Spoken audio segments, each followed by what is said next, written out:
আগামী নির্বাচনে সেনাবাহিনীর যুগান্তকারী ভূমিকার আভাস, যেই ভূমিকা বিএনপির সব স্বপ্ন খান খান করে দিবে, চুরমার করে দিবে এবং বিএনপিকে একটা কঠিন পরিস্থিতির মুখে ফেলে দিবে।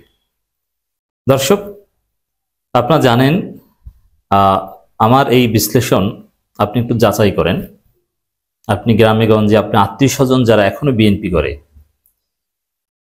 কিছু বিএনপি তো এখন কর্মীভিত্তিক দল, সাধারণ জনগণের মধ্যে বিএনপির প্রতি সমর্থন নেই, কিন্তু বিএনপির কিছু কর্মী আছে, কিছু নেতা আছে। সে নেতা যদি আপনার রক্তের আত্মীয় হয় অথবা আপনার বন্ধু হয়, যে আপনার কাছে সত্য কথা বলবে, তার সাথে আপনি আলাপ করে দেখেন যে তার দৃষ্টিভঙ্গিটা কি। বিষয়টা এরকম যে তারা জানে যে জনগণের সমর্থন নাই, তারা জিততে পারবে না। বিএনপিকে মানুষ আওয়ামী লীগের মতো নিকৃষ্ট মনে করে, চান্দাবাজ মনে করে, বিরক্ত, ভোট দিবে না, সোজা কথা। এই জন্যে তারপরেও তারা বিএনপি কেন করে? কারণ বিএনপি তো আর আদর্শ ভিত্তিক দল না, বিএনপি হচ্ছে ক্ষমতা কেন্দ্রিক দল।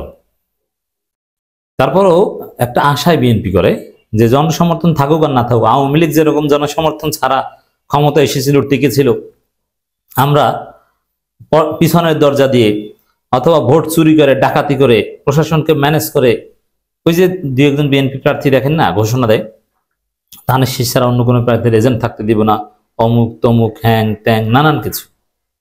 এই যে কথাগুলো, এগুলোই হচ্ছে তাদের চিন্তা দর্শন, যে জনগণের সমর্থন নাই তাতে কি, ওটা ভোট চুরি করে একভাবে পারবো। জামাত কি ভোট চুরিতে আমাদের সাথে পারবে? তো ভোট চুরি, ভোট ডাকাতি, ম্যানিপুলেশন করা, এটাই হচ্ছে বিএনপির এখন শেষ আশা, শেষ ভরসা, শেষ স্বপ্ন। এখন এই ক্ষেত্রে আমি দায়িত্ব নিয়ে বলছি, এটাই তাদের অবস্থান, সেন্ট্রাল থেকে একদম রুট লেভেল পর্যন্ত। আপনি যাচাই করে দেখেন, তারপরে মন্তব্য করেন সঠিক কিনা। এই ক্ষেত্রে পুলিশের বিষয়ে তাদের বক্তব্য যখন আপনি প্রশ্ন করবেন যে নির্বাচন, যদিও এগুলো ভাও চিন্তা, যেমন তারা মনে করে যে জামাতের তুমুল জনপ্রিয়তা, কিন্তু আমরা যদি লাঠি নামদা অস্ত্র নিয়ে যাই তাহলে তারা কি আমাদের সাথে পারবে? আমরা যদি ভোট কেন্দ্র থেকে তাদের এজেন্ট বের করে দিই, তারা কিছু পারবে? তারা এই চিন্তা করছে। কিন্তু এটা হাস্যকর, জামাত অনেক দূর এগিয়ে গেছে। জামাতের সাথে বিএনপি মারামারিটা আর পারবে না, সেই সময় শেষ, নম্বর ওয়ান। দ্বিতীয় হচ্ছে, জামাতের কোনো এজেন্ট কোনো কেন্দ্র থেকে যদি বিএনপি বের করে দেওয়ার চেষ্টা করে, ওই বিএনপি নেতা গণধোলাই খেয়ে ওর জীবনের হাঁটা চলার ভবিষ্যৎ ওইখানেই শেষ হয়ে যাবে। জামাত যে দল ক্ষমতা আসবে, তারা কি ঘাস খেয়ে এজেন্ট দিবে? না, এজেন্ট দেওয়া এবং এজেন্টকে বের করে যে দিবে, তাকে কিভাবে শায়েস্তা করতে হয় ওই সিস্টেম করেই তারপরে দিবে। এটা কখনোই পারবে না, কিন্তু তাদের চিন্তা এটা। আর এই চিন্তার পিছনে কারণ হচ্ছে জামাত হুজুর মানুষ, ভদ্র মানুষ, আগে কিভাবে দেখতাম, এরকম একটা বিশ্ববিদ্যালয় না, শক্তিশালী। গ্রামে গঞ্জে কি পারবে? না, গ্রামে গঞ্জে আপনি জামাতের সাথে মারামারিতে পারবেন না। আপনি কি মনে করেন এত বোকা? আপনি লাঠি বানাবেন আর তারা লাঠি বানাবে না? আপনি লাঠি বানালে তারা বাঁশ বানাবে। আপনি লাঠি দিয়ে, ক্রিকেট স্টাম্প দিয়ে জামাত পিটাইতে গেলে তারা বাঁশ দিয়ে আপনাকে পিটাবে। আপনি চিন্তাও করতে পারবেন না, কারণ তারা ক্ষমতায় আসতে যাচ্ছে, এই প্রস্তুতি তারা নিবে না। তারা কি পকেটে কলম নিয়ে যাবে? আপনি পরিকল্পনা করবেন লাঠি দিয়ে পিটিয়ে বের করে দিবেন, আর তারা কি বাসটা রেডি রাখবেন? আশেপাশে সব রেডি রাখবে। আপনি কল্পনা করতে পারবেন, নারীরা ঝাড়ু দিয়ে পিটাবে আপনাদের। এক্ষেত্রে পুলিশের ক্ষেত্রে তাদের বক্তব্য যে পুলিশ তো এমনিতেই বিএনপির দালাল, পুলিশকে ম্যানেজ করা তো কোনো ব্যাপার না, টাকা পয়সা দিয়ে ম্যানেজ করবে, প্রশাসন টাকা দিয়ে ম্যানেজ করবে, হাসিনা যেরকম করেছিল সেরকম। এই স্বপ্ন বাস্তবে রূপান্তরিত হবে না। কারণ কি জানেন? পুলিশ সংস্কার হয়েছে। হ্যাঁ, পুলিশ এখনো ঘুষ খায়, পোশাক পরিবর্তন হয়েছে, ঘুষ খায়, কিন্তু বাস্তবতাটা হচ্ছে এরকম যে হাসিনার দালালি করতে যে পুলিশকে ঝুলিয়ে রাখা হয়েছিল, মনে নেই? মেরে ফ্লাইওভারের সাথে ঝুলিয়ে রাখা হয়েছিল। এরপর এক থানায় 18 জন, কত পুলিশকে জয় বাংলা করে দেওয়া হয়েছে। পুলিশের অফিসার যদি বিএনপির জেলা সভাপতির ছেলেও হয়, ও চুরি করার সাহস পাবে না, এমন মায়ের খাবে। এর আগের বার তো ড্রেস খুলে নানানভাবে অনেক পুলিশ পালাতে পেরেছিল, এবার তাও পারবে না। এবার একটাও পালাতে পারবে না, একদম খেয়ে ফেলবে জনগণ। জনগণ জুলাই আগস্টে যে প্র্যাকটিস করেছে ওই প্র্যাকটিস চলবে। অতএব কোনো পুলিশ এটা সাহস করবে না। প্রশাসন, বিশেষ করে প্রশাসনের লোকজন ফাঁকে ফোকরে বেশি বেঁচে গিয়েছে, দালালেরা। এখন ওই জুলাই আগস্টের মতো বিপ্লবের এক্সপিরিয়েন্স এদেশের জনগণের কম, যার ফলে অনেক দালাল পালিয়েছে।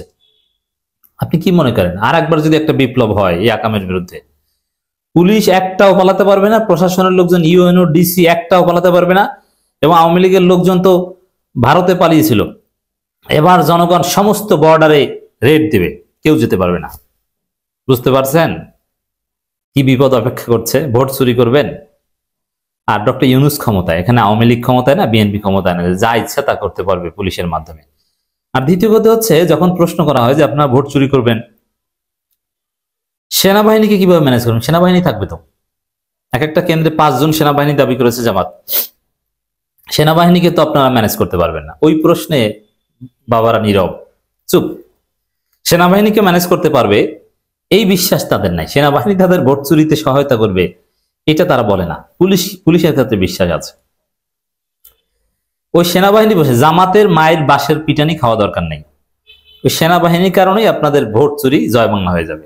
জামাতের এজেন্টকে বের করে দিতে চাইবেন, সেনাবাহিনী পিটিয়ে পাছা লাল করে দিবে, আর জীবনে রাস্তায় হাঁটতে পারবেন না।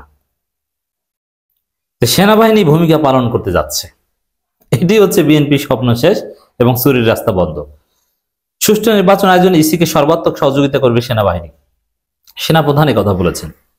এর আগে মাননীয় প্রধান উপদেষ্টা প্রফেসর ইউনূস নিজে সেনাবাহিনীর সহায়তা চেয়েছেন, যে সামরিক বাহিনীর সহায়তা ছাড়া সুষ্ঠু নির্বাচন সম্ভব নয়।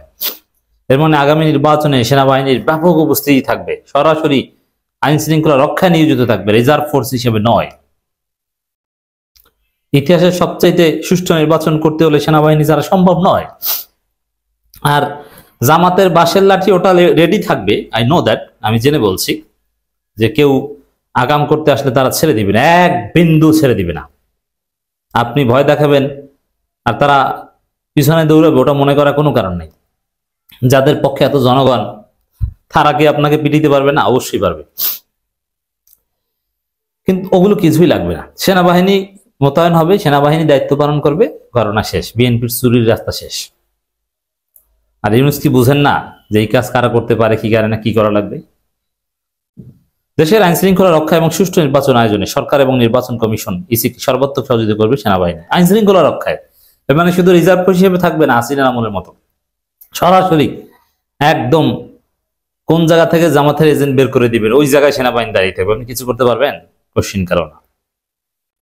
অতএব দর্শক, সেনাবাহিনী এমনিতেই ঠিক আছে, আর সেনাপ্রধান তার ভয় আছে, দায়িত্ব পালন করবেন। সব মিলে একটা যুগান্তকারী ভূমিকা পালন করবে সেনাবাহিনী।